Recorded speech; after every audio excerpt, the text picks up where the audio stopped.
చెవండి, accountant గారు phone చేస్తున్నారు. మాట్లాడేసి వస్తాను. హలో. అమ్మయ్యా, ఈ టైం వేస్ట్ చేసుకోకూడదు. ఇది వచ్చేలేపు ఆ లొకేషన్ షిఫ్ట్ చేయాలి.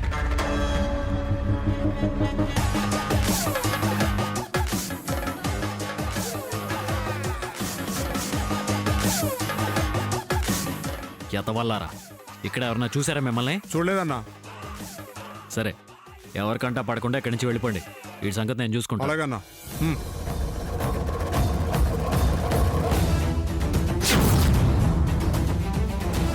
అర్జెంటుగా వీడిని ఇక్కడి నుంచి షిఫ్ట్ చేయాలి.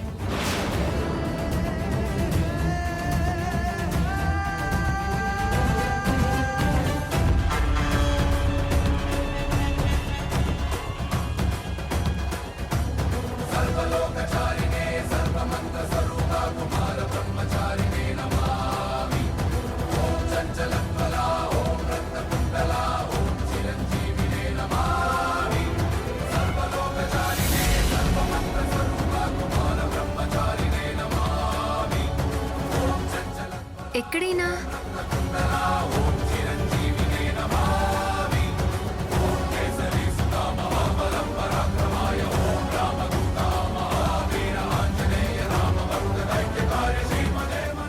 ఎక్కడికి వెళ్ళారైనా?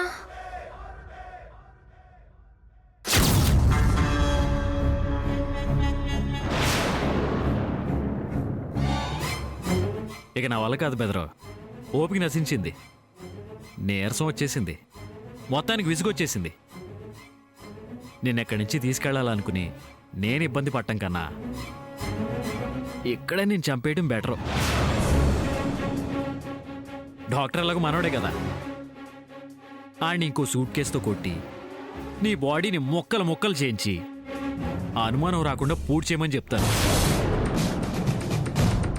అబ్బో, మంచి ఆలోచనే. ఇక ఆలస్యం చేయకుండా అమలు చేసేస్తాను. ఇదిగో బెదరు, నీ టైం అయిపోయింది. టాటా.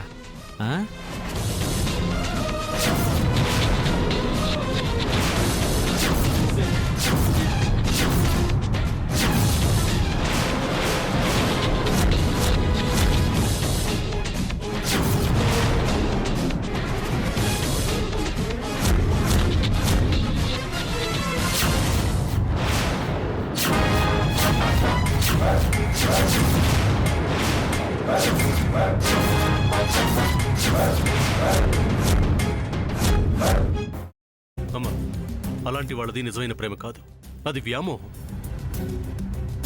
ఎగ్జాక్ట్లీ చిన్నత్త, నిజంగా ప్రేమించుకున్న వాళ్ళు అలా చేయరు. ఎంత మనసు విరిగిపోతే కన్న కూతుర్ని పట్టుకొని మా దృష్టిలో చచ్చిపోయా ఉంటుందా తల్లి? అది సరే అమ్మా, తన కూతురుతో తన మాట అనేటప్పుడు ఆమె మాటల్లో వ్యథ, కళ్ళల్లో బాధ గమనించావమ్మా? పెద్దబాబుకు బర్త్డే విషెస్ చెప్పు కూడా వెళ్ళాం కదా. ఊరికే ఎలా కాలిపోతుంది? మంట పెడితేనో పడితేనో తగలబడుతుంది.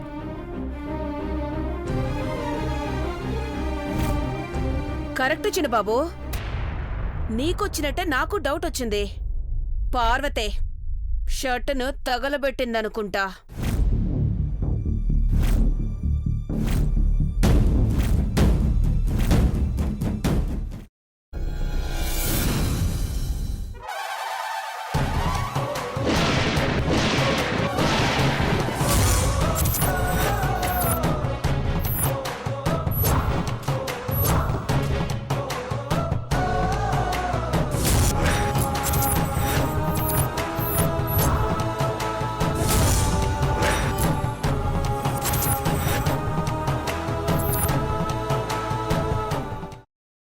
తర్వాత పొట్టు తీసేసి చాప్ చేసి పక్కన పెట్టుకోవాలి.